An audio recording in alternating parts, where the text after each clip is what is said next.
अस्सलाम वालेकुम दोस्तों, कैसे हो? उम्मीद करते हैं आप सब खैरियत से होंगे। दोस्तों आज बहुत सारे सवाल हमारे पास आए हुए हैं, जैसे कि वकाला की डेट कितनी होती है, यानी वकाला की डेट कितने टाइम तक होती है, कब तक हम वकाला रह सकता है। इसके अलावा बहुत सारे सवाल हैं, जैसे मोफा की डेट कितनी होती है, मेडिकल की डेट कितनी होती है। सारा डिटेल आपको इस वीडियो में पता होने वाला है, तो वीडियो को अभी से एक लाइक कर दीजिएगा। और अभी तक हमारे चैनल को सब्सक्राइब नहीं किया, हमारे चैनल को लाइक करके हमारे चैनल को सब्सक्राइब कर लीजिए और बेल आइकन को ऑल पे सेलेक्ट कर लीजिए, ताकि मैं जो भी वीडियो अपलोड करूं उसका नोटिफिकेशन आपको सबसे पहले पहुंच सके। तो सबसे पहले बात कर लेते हैं कि वकाला की डेट कितनी होती है।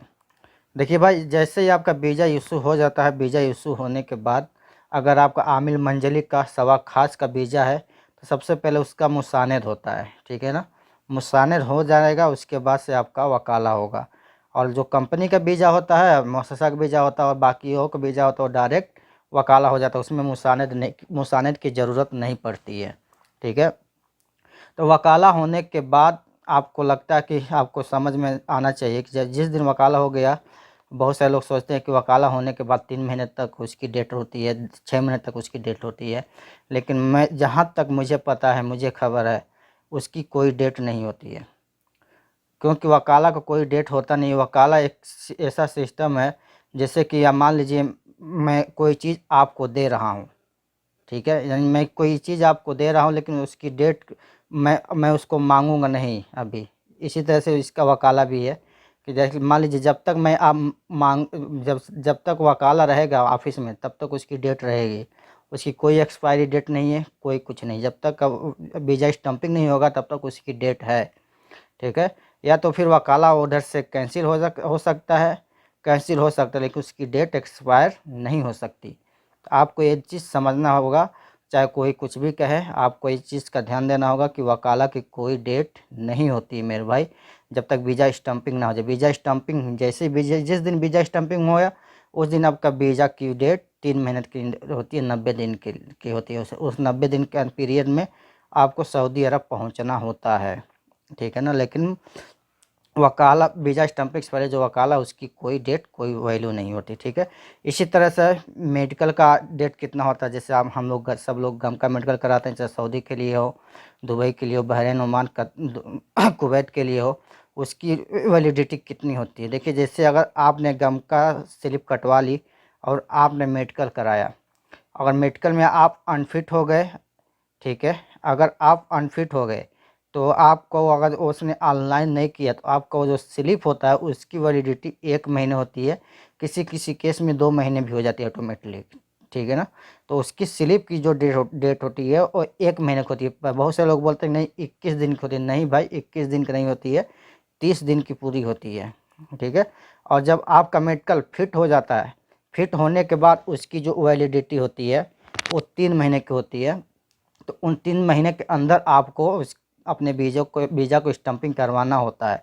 अगर 3 महीने के अंदर आपने वीज़ा स्टम्पिंग नहीं करवाई, तो वो आपका मेडिकल एक्सपायर हो जाएगा, फिर आपको दोबारा मेडिकल कराना पड़ेगा, ठीक है। और बहुत सारे लोगों के ये भी सोचते हैं कि मान लीजिए मेरा सबमिशन के लिए चला गया है और मेरा वीज़ा और गम का मेडिकल एक्सपायर हो गया, तो क्या मेरा वीज़ा स्टम्पिंग हो जाएगा?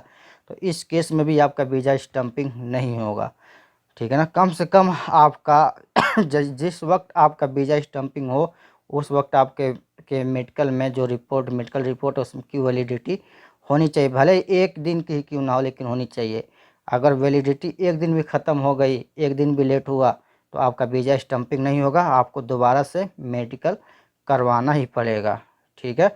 अब रही बात मोफा की वैलिडिटी कितनी होती है, ये बहुत अहम सवाल है, बहुत सारे लोग पूछते हैं, क्योंकि बहुत सारे लोगों को पता नहीं होता है। तो देखिए, मोफा और मेडिकल दोनों एक साथ अटैच होकर जाते हैं वीज़ा स्टम्पिंग के लिए, ठीक है ना। जैसे ही मोफा एजेंट आपको मोफा बना कर देगा, फिर वो मोफा जाएगा मेडिकल सेंटर में, तो मेडिकल सेंटर वाला मोफा और मेडिकल मेडिकल रिपोर्ट दोनों एक साथ में ऑनलाइन करेगा, ठीक है ना। तो जिस दिन आपका, तो इस हिसाब से जिस दिन आपका मेडिकल एक्सपायर होगा, उसी दिन आपका मोफा भी एक्सपायर हो जाता है, ठीक है ना। तो यानी 3 महीने का डेट मोफा का भी होता है, इसकी भी ज़्यादा डेट नहीं होती है। यानी मेडिकल रिपोर्ट के साथ साथ आपका मोफा का भी डेट ख़त्म हो जाएगा।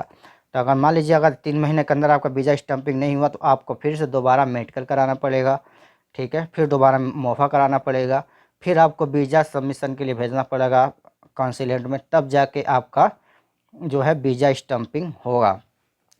तीसरी बात, अभी जैसे कि सबको खबर मिली गई होगी 2-3 दिन पहले से ही कि पीसीसी इंडिया के लिए बंद कर दिया गया है। इंडिया के लोगों के लिए, जो लोग भी सऊदी अरब आना चाहते हैं, ठीक है ना। सऊदी अरब के लिए बस बंद हुआ है, कि यहाँ तक कि कुवैत में भी चालू है, पहले से भी कुवैत के लिए चालू था, लेकिन अभी फ़िलहाल के लिए बंद कर दिया गया है सऊदी के लिए। क्योंकि पहले आपको भी पता है दिल्ली में जो जो वीज़ा स्टम्पिंग हो रहा था, पहले से बहुत दिनों से दिल्ली में जो पीसीसी लागू थी, लेकिन मुंबई में पीसीसी लागू नहीं थी। लेकिन पिछले 3-4 महीने पहले से पीसीसी मुंबई में भी लागू कर दी गई थी, जिसकी वजह से लोगों को बहुत सारी परेशानियां हो रही थी, बहुत दिक्कत हो रहा था। लोगों को पीसीसी की डेट नहीं मिल पा रही थी, जिसकी वजह से उन लोगों को वीज़ा स्टम्पिंग के लिए बहुत लंबा इंतज़ार करना पड़ रहा था, और वीज़ा भी इशू नहीं हो रहा था इसी के चलते। तो बहुत शोर हुआ, बहुत खबरें चली, बहुत कंप्लेंट किए गए, बहुत बहुत सारे पासपोर्ट ऑफिस ने भी चेंजेस किए, पीसीसी मेला भी कराई, बहुत सारे चेंजेस हुए, लेकिन इसका कोई फ़ायदा नहीं हो पा रहा था। हालांकि पोस्ट ऑफिस में भी पीसीसी होने लगा, फिर भी इसका कोई फ़ायदा नहीं हुआ। तो आखिर में कुछ इंडिया गवर्नमेंट और सऊदी गवर्नमेंट की तरफ से दोनों में बातचीत हुई, दोनों में दोस्ती पहले से बहुत ज़्यादा है, तो ये दोनों के व्यवहार आपस में अच्छे हों, इसलिए पीसीसी को सऊदी सरकार ने बंद कर दिया। और जिसका ऐलान 17 नवंबर को हो चुका था। जो दिल्ली में सऊदी एम्बेसी है, वहाँ से उसने ट्वीट किया कि भाई इंडिया के लिए पीसीसी की ज़रूरत नहीं है, जिनको भी सऊदी अरब जाना है बगैर पीसीसी के अपना वीज़ा स्टम्पिंग करवा सकते हैं। और उसी दिन शाम को मुंबई के कॉन्सुलेट से भी आपका आ गया, आपका उसने भी ट्वीट कर दिया कि अभी मुंबई के लिए भी अभी आपका वीज़ा स्टम्पिंग की ज़रूरत नहीं। लेकिन फिर भी बहुत सारे लोगों का सवाल था, बहुत सारे लोगों के दिलों में घूम रहा था कि नहीं, अभी मुंबई के लिए बंद नहीं हुआ है। हालांकि बहुत सारे एजेंट भी बोल रहे थे कि नहीं, वीज़ा स्टम्पिंग के लिए पीसीसी की ज़रूरत है, और बहुत सारे लोगों से पीसीसी मांग भी रहे थे, आज तक भी मांग रहे थे। आज भी हमारे पास मैसेज आया था, आज तक भी मांग रहे थे। लेकिन कल से यानी 21 नवंबर से वीज़ा स्टम्पिंग होना चालू हो गया बगैर पीसीसी के, दिल्ली मुंबई दोनों जगह। और अभी भी चालू हो गया है। किसी लोगों को अभी भी शक है कि नहीं पीसीसी की ज़रूरत पड़ रही है, तो ऐसा कुछ नहीं है भाई। बहुत सारे एजेंट भी बोल रहे हैं कि नहीं भाई, अभी लग रहा है पीसीसी, लेकिन ऐसा कुछ नहीं है। पीसीसी बंद हो गया सऊदी अरब के लिए, बस पीसीसी अभी कुवैत के लिए लागू है और यूरोप के लिए लागू है। इसके अलावा आपको सऊदी अरब आने के लिए पीसीसी कराने की कोई ज़रूरत नहीं है।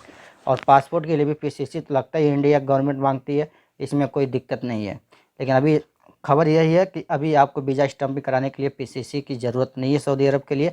अब सवाल है कि जिनका पीसीसी की डेट हो गई उसका क्या करें, तो भाई वो ऑटोमेटिकली कैंसिल हो जाएगा अपने आप ही, आपको वहाँ जाने की कोई ज़रूरत नहीं है, और उसका पैसा भी आपको रिफ़ंड होने वाला नहीं हो। पैसा भी 500 रुपये आपका गया।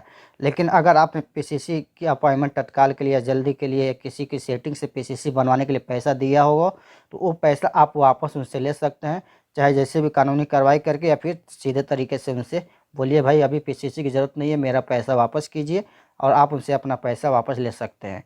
तो कुल मिला के यही खबर थी, यही जानकारी थी जो मैंने आपके साथ शेयर की। तो उम्मीद करता हूँ वीडियो पसंद आया होगा आपको। पसंद आया तो लाइक शेयर ज़रूर कीजिएगा, और हमारे चैनल को सब्सक्राइब करके जरूर रखिए, ताकि मैं ऐसे वीडियो हमेशा आपके लिए के साथ शेयर करता रहूँ। तो फिर मुझे दीजिए इजाज़त, मिलते फिर आपको नेक्स्ट वीडियो में, तब तक के लिए दुआ में याद रखिए। अल्लाह हाफिज़।